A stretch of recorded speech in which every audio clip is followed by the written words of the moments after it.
Look at your phone. That little blue dot that tells you where you are. It's a lie. A beautiful, incredibly useful lie. And to understand why it lies to you, every single day, we have to travel back more than 500 years, to a dusty print shop, a desperate sailor, and a single sheet of paper that would bend the world to its will. Because the story of this map isn't just about ink and paper. It's the story of how a design distortion became the most powerful truth on the planet, building empires, creating fortunes, and ultimately, leading that little blue dot, straight to you. What happens when the lie is more useful than the truth? Duisburg, a city in the Holy Roman Empire, 1569. Let's push open the heavy oak door to a workshop. The air inside is thick, a cocktail of metallic tang from iron gall ink, the sweet, earthy scent of linseed oil, and the damp chill of a German winter clinging to stacks of linen paper. In the center of the room, a man stands before an immense press, its oak screw the size of a tree trunk. He is Gerardus Mercator, a cartographer, an artist, a genius on the brink of changing the world forever. With a final turn, the press groans, a sound of immense pressure, as it forces an engraved copper plate into a sheet of damp paper. A printer, his apron a Jackson Pollock of soot and paper dust, carefully pulls the sheet free. On it, shimmering in the dim light, an ocean ripples out of the engraved copper. It is just one of 18 sheets that will form Mercator's new world map, a masterpiece designed for a new age of exploration. But this is no mere map. It's a radical act of deception. Mercator has taken our round, spherical Earth and has done the impossible. He stretched it, distorted it, and laid it flat onto a cylinder. He did this for a very specific reason, a reason that would ignite the age of sail, rewrite the balance of global power, and echo for half a millennium. He did it so a sailor's simple compass bearing, what they called a rum line, would finally, for the first time in history, be a perfectly straight line on a chart. Hold this coastline up to the light and you can feel the sheer audacity of the wager. We will bend the world, so the helm stays steady. This is the story of that wager. A story of how a useful lie can chart the course of empires and shape the very fabric of our modern reality. Before this revolutionary lie was formalized, navigating the open ocean was a terrifying gamble, a blend of science, superstition, and sheer dumb luck. Imagine for a moment you're a mariner in the 15th century, your world the creaking wood of a caravel, the taste of salt always on your lips. Your only guides are the sun, the stars, and your gut. Your most precious possessions are your maps, known as portolan charts. Drawn on stretched vellum, they are works of art, beautiful and bristling with a spiderweb of lines radiating from compass roses. In the familiar, enclosed waters of the Mediterranean, they are exquisite. They trace coastlines with an intimacy born of centuries of trade, with the accuracy of a scar remembered by touch. But out in the vast, featureless, and unforgiving Atlantic, they fall apart. The scale collapses, distances argue with themselves, and the sea insists on curves where the ink promises lines. Why?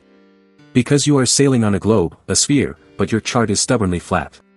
To maintain a constant compass bearing, say, sailing due east, you think you're going in a straight line.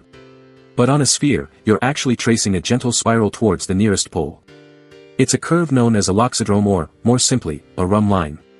On your flat portolan chart, this curve is impossible to plot accurately.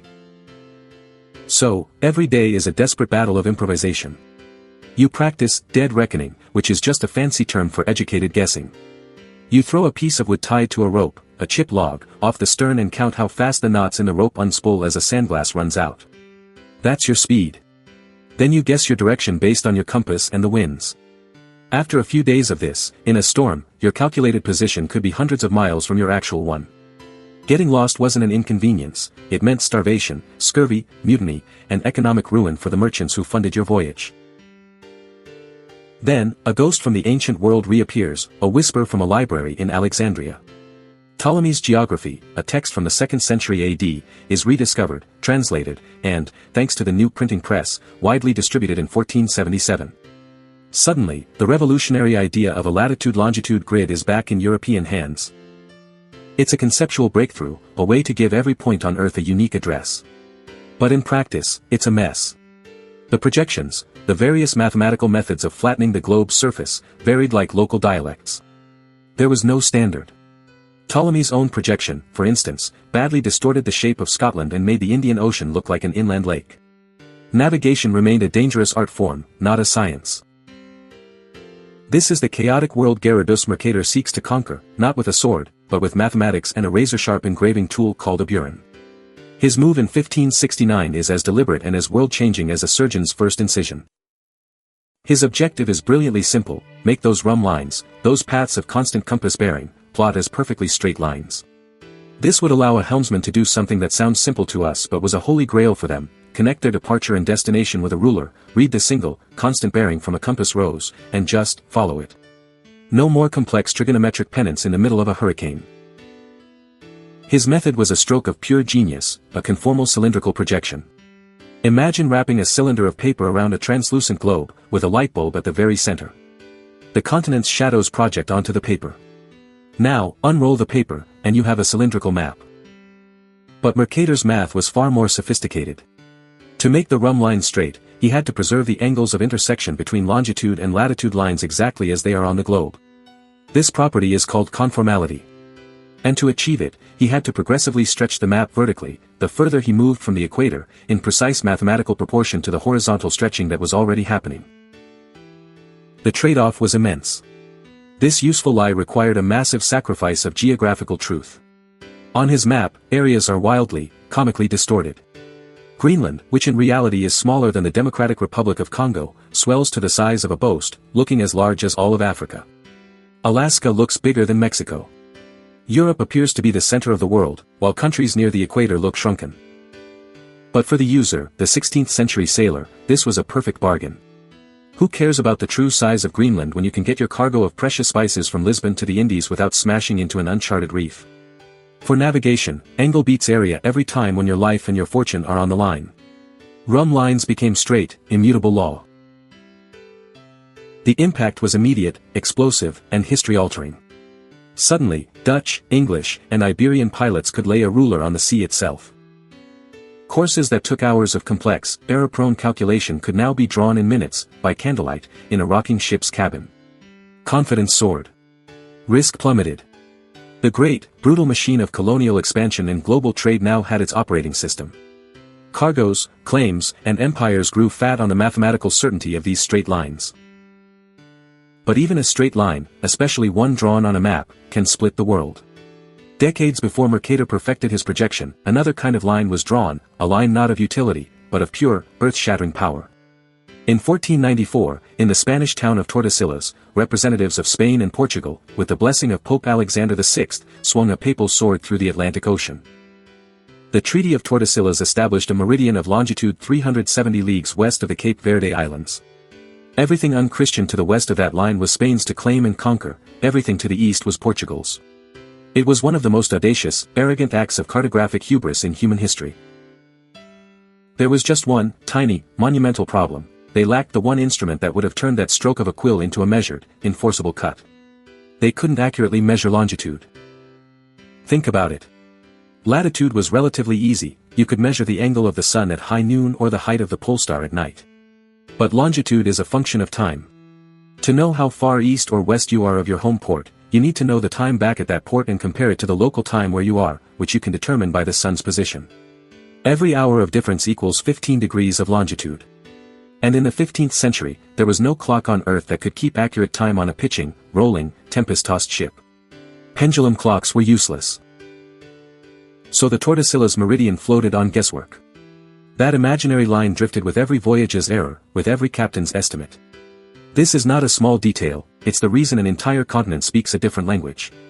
Brazil, which bulges out into the Atlantic, fell on the Portuguese side of the line partly by this accident of measurement drift. On the other side of the world, the Philippines fell into Spanish hands for the very same reason. Measurement lagged behind power, and the map was already drafting reality in its own sleep.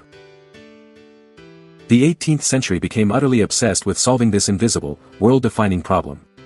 The British Parliament, desperate to protect its rapidly growing maritime empire from disastrous shipwrecks, passed the Longitude Act of 1714. It created a board of longitude and offered a prize worth millions in today's money to anyone who could crack the code. For decades, the greatest minds of the age failed spectacularly. The scientific establishment, led by the imperious astronomer royal, Neville Maskelyne, was utterly convinced the answer lay in the clockwork of the heavens. His proposed lunar distance method involved sailors on storm-tossed decks making impossibly precise measurements of the moon's distance from certain stars, then cross-referencing them in enormous, complex almanac tables. It was brilliant, academic, and nearly impossible to do in the real world. The solution came not from an esteemed astronomer in a grand observatory, but from a humble, self-taught carpenter and clockmaker from rural Yorkshire. John Harrison was a genius, an obsessive, a working-class hero who would fight the establishment for decades. He understood the problem wasn't in the stars, but in the gears. He needed to build a clock, a sea clock, that could carry a beating heart of perfect time across the ocean. His first attempt, H1, was a 75-pound behemoth of brass and steel. His subsequent creations, H2 and H3, were even more complex. But his masterpiece, the one that changed the world, was the H4. It looked like a large silver pocket watch, a thing of beauty and precision. In 1761, it was sent on a grueling trial voyage to Jamaica. After 81 days at sea, it had lost only 5 seconds. Harrison had done it. He had captured time in a box. He had proven that time could fix a place on the ocean. By the 1800s, chronometers, safely nestled in padded gimbaled boxes, rode on the decks of ships across the world. Noon no longer needed a prayer. And with longitude finally conquered, the world's powers could finish stitching the planet together with a grid of their own making. In 1884, at the International Meridian Conference in Washington, D.C., representatives from 25 nations gathered. After much political maneuvering, they agreed to sew a single green thread through midnight. They anointed Greenwich, England, home of the Royal Observatory, as 0 degrees longitude. The prime meridian wasn't a natural feature, it was a political creation, a seam woven over the planet that implicitly centered the world on the British Empire. Maps don't just describe the world, they change it. They have the power to save lives, and to sort them into categories of privilege and neglect. Let's jump to London, 1854. The Soho district is a place of filth, poverty, and terror. A mysterious and horrific disease, cholera, is killing hundreds with terrifying speed. The prevailing scientific theory is that it spreads through miasma, a foul, invisible cloud of bad air. But a quiet, methodical physician named John Snow has a different, radical idea: the killer is not in the air, but in the water. To prove it, he does something extraordinary. He doesn't just treat patients, he maps the deaths. He goes door to door, in the heart of the epidemic, recording each death and marking it as a small black bar on a street map of Soho. As he adds more marks, a pattern becomes chillingly, undeniably clear. The deaths aren't random, they cluster like iron filings around a magnet. And the magnet, the epicenter of death, is the public water pump on Broad Street. There was even an anomaly that proved his case: a nearby brewery had almost no deaths. Why? The workers there drank beer, not water. Snow takes his map, his irrefutable data visualization, to the local authorities and convinces them to do one simple thing: remove the pump's handle. The curve of mortality breaks. The outbreak subsides. A map became a hypothesis, and then a scalpel, saving a neighborhood by revealing a hidden, deadly truth. But that same power to reveal, to classify, can also be used to conceal, to oppress, to codify injustice into the very landscape. Let's move forward 8 decades, to 1930s America. In the wake of the Great Depression, a government agency called the Homeowners Loan Corporation, HOLC, is created to assess mortgage risk across the country. They create a series of now infamous color-coded maps of major cities, shading neighborhoods with a bureaucrat's cold, absolute certainty.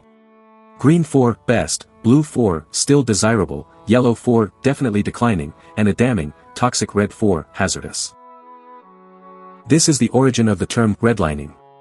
What determined a neighborhood's color? It wasn't just the age of the houses or their proximity to industrial zones. The primary factor was the racial and ethnic makeup of the residents. Appraisal documents from the time are explicit, listing the presence of African Americans, Jews, or recent immigrants as a detrimental influence or an infiltration. Imagine 2 families in 1940. The Millers, a white family, live just inside a green line zone. They get a low-interest, federally backed mortgage, buy their home, and begin building equity. Their property values rise. Their local schools are well-funded. Their children inherit this wealth. Now, imagine the Jacksons, a black family, living just a few blocks away, across the invisible but all-powerful red line. They are denied a mortgage, not because of their income, but because of their address, because of their race. They are forced to rent, unable to build equity. Their property values stagnate or fall. Their schools are starved of funding. Their children inherit a legacy of disadvantage. These HOLC maps did not kill with the speed of cholera, they calcified injustice. They became self-fulfilling prophecies.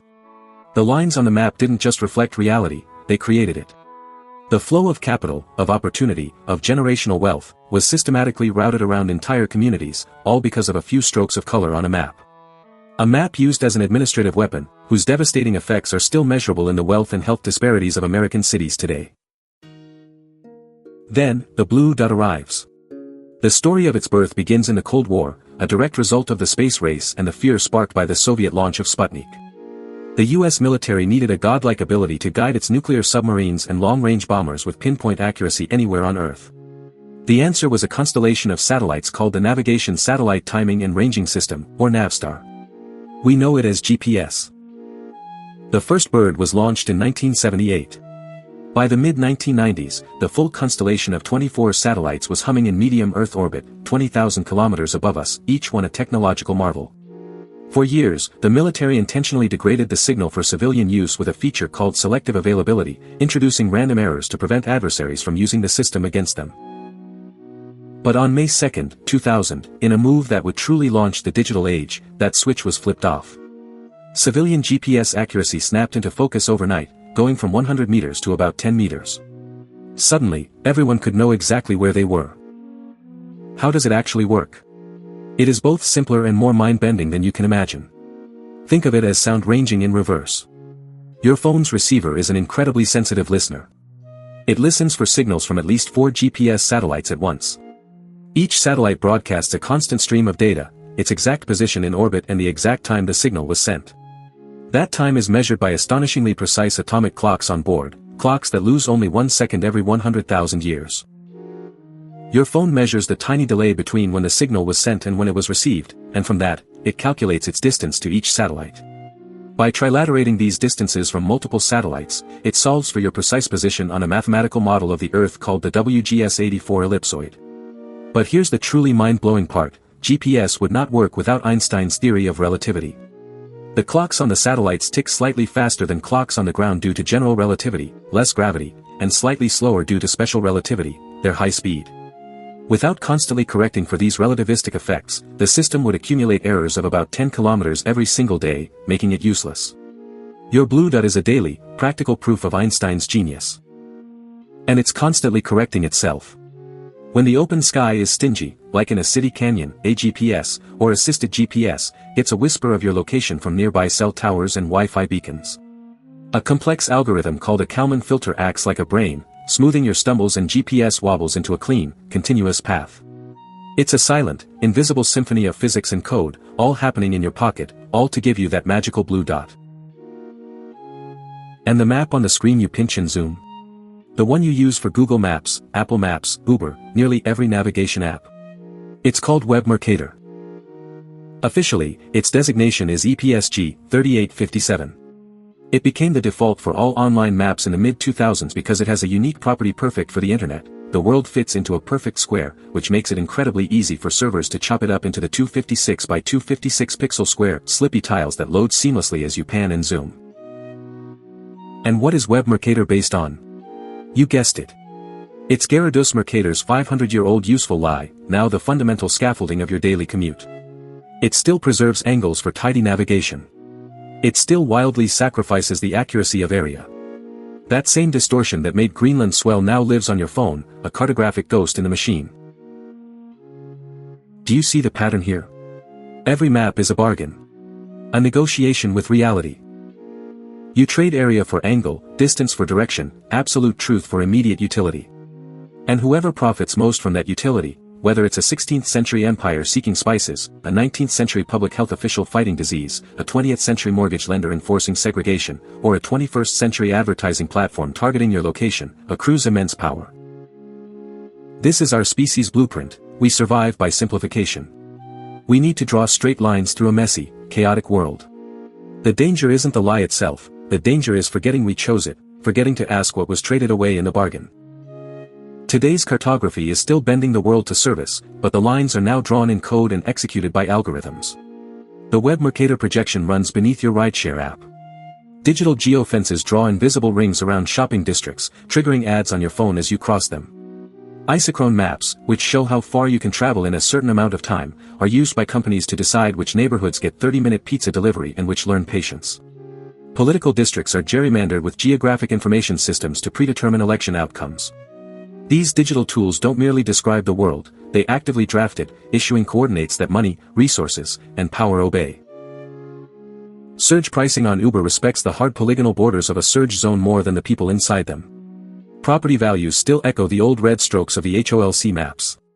Your evening jog becomes a data point on a heat map for a company you've never met, aggregated to analyze neighborhood trends. Your phone's location history can be read like a ledger by law enforcement, turning your own path into a potential exhibit for the prosecution. The tools have changed, but the fundamental bargain remains. The navigator's brass divider under a candle has become your fingertip on a glass screen. The lines still look straight. So ask yourself, quietly, when you use that blue dot, what are you optimizing for? Speed? Convenience? And who benefits most from your version of straight? The lines on maps have always created winners and losers. And today, the lines are digital, drawn by algorithms that can decide your delivery fees, your loan approvals, even the news you see. These hidden biases are everywhere, and for our next investigation, we're diving into the secret world of algorithmic bias that shapes your online life. You can watch it right here on the end screen.